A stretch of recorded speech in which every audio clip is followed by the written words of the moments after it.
The Lord be with you. A reading from the Holy Gospel according to Luke.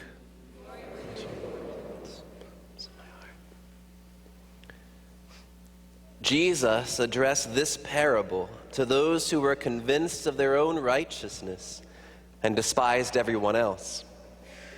Two people went up to the temple area to pray. One was a Pharisee, and the other was a tax collector. The Pharisee took up his position and spoke this prayer to himself.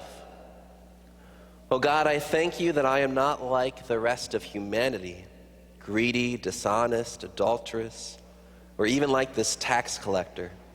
I fast twice a week, and I pay tithes on my whole income."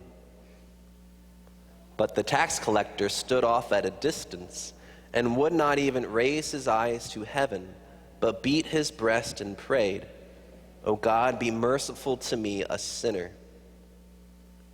I tell you, the latter went home justified, not the former. For whoever exalts himself will be humbled, but the one who humbles himself will be exalted. The Gospel of the Lord. Lord Jesus Christ.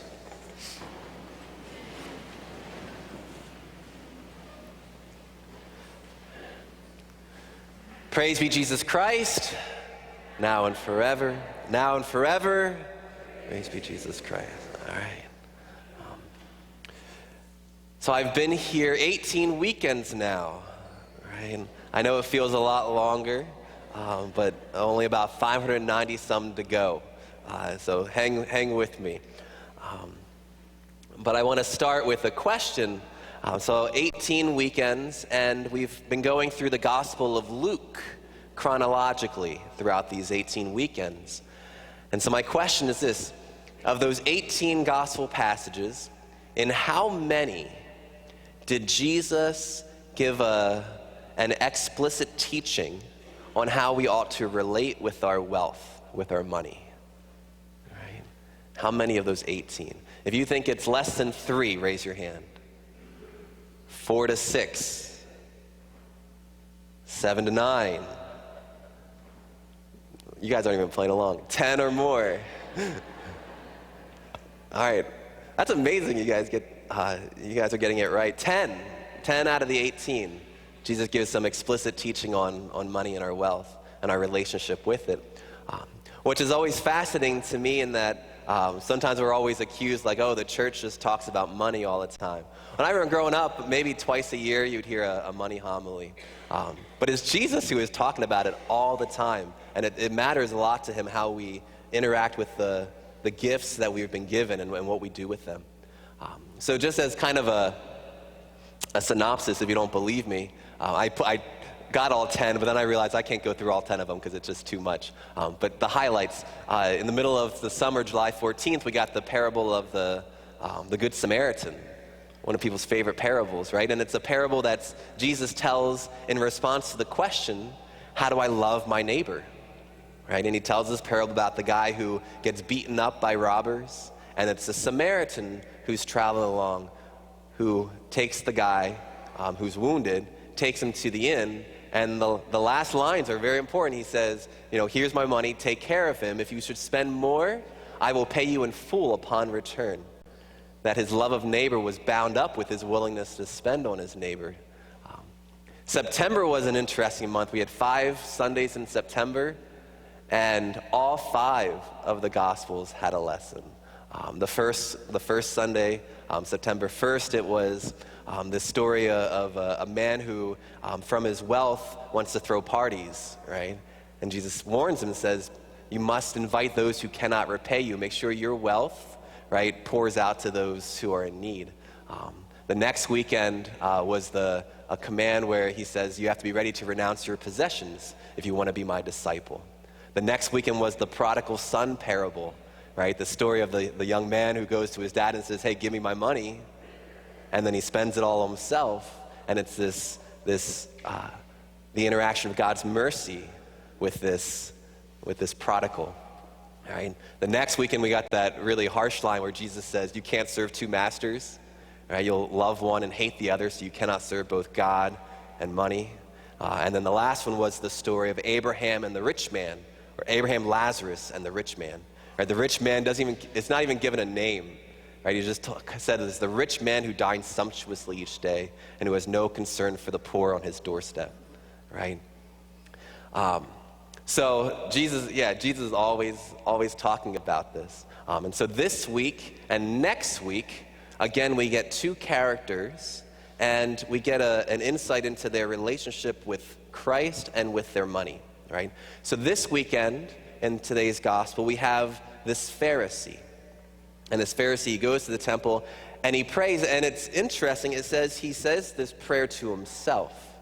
Right? He's not even praying to God, he's praying to justify himself, right? And he goes on about how great he is, right? I am not greedy, I'm not dishonest, I don't commit adultery, right? Those are all great things.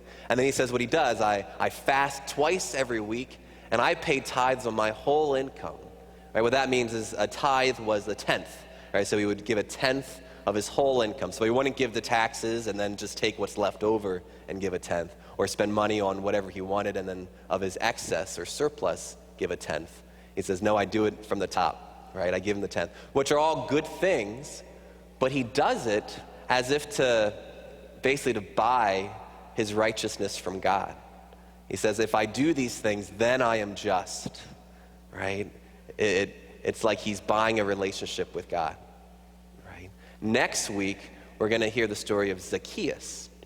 Zacchaeus is described as a tax collector and a wealthy man. Actually, as you read the parable today, I think Zacchaeus might be that other guy, the tax collector who prayed for God's mercy. And Zacchaeus, we'll hear next week, will receive Christ into his home, will have this encounter that overwhelms him with joy, and then from that he desires to give. And he says, I want to give half of my possessions to the poor. All right, so he tithes at 50% after having encountered Christ. Right? So I was thinking, the last week we were talking about this movement of coming, of being a steward of our time, and giving our time back to God as his disciple, right, of spending that time with him. And once we're in that discipleship, that relationship with God, and he reveals to us our giftedness and our talents and his blessings, then he sends us to go, right? So we come as his disciple, we go as his missionary, and that's our stewardship of talent, right? And I said that there was a chronology to it, right? And I think in the same way, when we speak of the stewardship of time, talent, treasure, there is a chronology. Jesus never asked us to give of our wealth until we first fall in love with him. And then once we fall in love with him, then he asks us to invest in his mission, right? So the second half of this homily, I want to share kind of I'll call it a praise report about how St. Mary's invests in that mission of Christ. I think it's important to know, what you all do, right? And then next week, I'm only going to give a very brief, 1 to 2 minute homily, right? But before you get excited, after that, one of our parishioners is going to offer in the spirit of Zacchaeus, who had this conversion moment with Christ and then desired to give. He's going to share his own experience of what that looks like in his own life of coming to know Christ and desiring to give. And then after that, we'll have a parishioner briefly share just the financial state of the parish, right? The kind of that yearly, hey, here's how the parish stands. So the praise report, and I'm new here, so it might not mean anything, but I want you to know I'm very proud of you. I'm very proud to be a pastor of St. Mary's, because what you don't get, I get, and insofar as everywhere I go in this city, everyone says thank you to me for all that St. Mary's does to bless them and their organizations. So you don't ever get those thank yous. I get them constantly, so I pass them on to you. So thank you for what you do. I think a parish is always, the temptation of a parish is you can always turn into a club, right? A club concerns itself with its members, but a church is always missionary focused. It's always about looking out, going out, right? We come so that we can go, right? And I think St. Mary's understands that mission so well and lives that mission so well, which is why it's so easy for me every week to write that 10% check, right? because I know the mission here. That's a lie. I am a millennial. I don't even know what checks are. So, but I do the online giving. It's so much easier. So kind of a praise report, and this will be two parts. One is I want to just acknowledge the legacy, your legacy project that you spent, I don't know, the last 5-6 years doing. So the convent chapel was just finished this past week, which kind of makes it over. However, in the next month, you're going to see some construction happening on the steps out front and on some of the concrete tiles out there that have broken, so they just need to fix some things that happened. So you're almost done with that whole thing. I know some people were asking about phase 3. Phase 3 was only planned if the capital campaign brought in enough money for it. It didn't, so don't worry about it. You have your 300th anniversary in 22 years. That'll be your next capital campaign. So no more. So if you want to see the chapel today, when you go over to hospitality, just take the elevator up to the second floor. Go check out the chapel. I wrote a letter to the bishop. He'll be coming hopefully to dedicate it sometime soon. But again, what you don't get is all the thank yous from people. We get plenty of visitors here who thank me constantly for having such a beautiful parish to worship God in, right? When you walk into this building, you just know God is here, right? And when you meet the parishioners, you know God is here. So I pass those thank yous on to you. You don't get the thank yous from the people who come to Friday night meals, who love just the hospitality and the nice place that's there. So I pass on those thank yous. The second half, I want to kind of just share, I'm a numbers guy, so I like to be very number oriented. So if you were to put $100 into the collection plate, what happens with that, right? And I think it's important to know that of that, $58 stays in the parish, $42 goes out, right? And these are all rough numbers, but I think my math is right. So of that 58 that stays in, 35, so $35 out of the 100, goes to our ministries.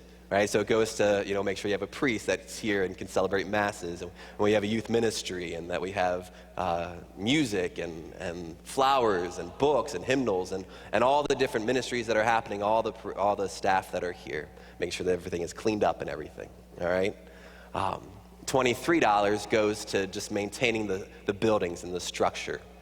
So we have to, pay to heat this place and cool this place and plow the snow. We have to pay taxes and insurance, right? So all those fun things. It takes $23 out of the 100 to maintain the physical structures of the church. So that's 58. The $42 that goes out, the parish gives about 31 to invest it in Catholic education.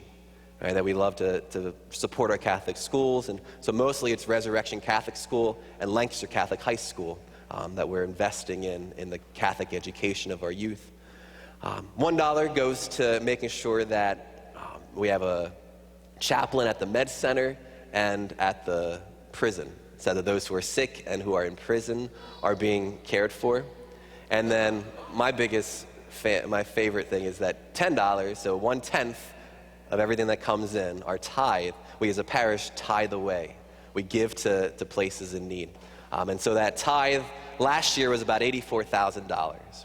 And it went as far as South Sudan. We were supporting a doctor who works in a very Christian, little tiny Christian village, who is constantly being onslaughted by other non-Christians.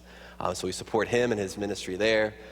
We send some kids to school in Haiti at a Catholic school there to make sure they get education, health care, and food. We help those who are in natural disasters receive relief. And we have half of that always goes to our Lancaster community, right? So we support Water Street, the Food Hub, a lot of groups that are helping either some who are struggling with addictions, seeking health and healing, some who are have a disability and are looking for community and faithfulness there. So it just goes to support all over our city of Lancaster, right? So again, I get those thank you cards and letters, and we put them on the billboard or the bulletin board in the back if you ever want to check out. But I just pass those that thankfulness, that gratitude on. So just to wrap up, I do firmly believe Jesus is, right, he's always asking us to look at our investment in his mission and to constantly be making sure that if we're in love with Christ, then we do desire to invest in his mission. And I think, I'm proud to be pastor here at St. Mary's. I hope you're proud to be parishioners of St. Mary's. I think you have something really good here. So I just pray that joy of Zacchaeus, that joy of receiving Christ into our lives will constantly just bubble over in our desire to be a blessing to all those that we encounter in life.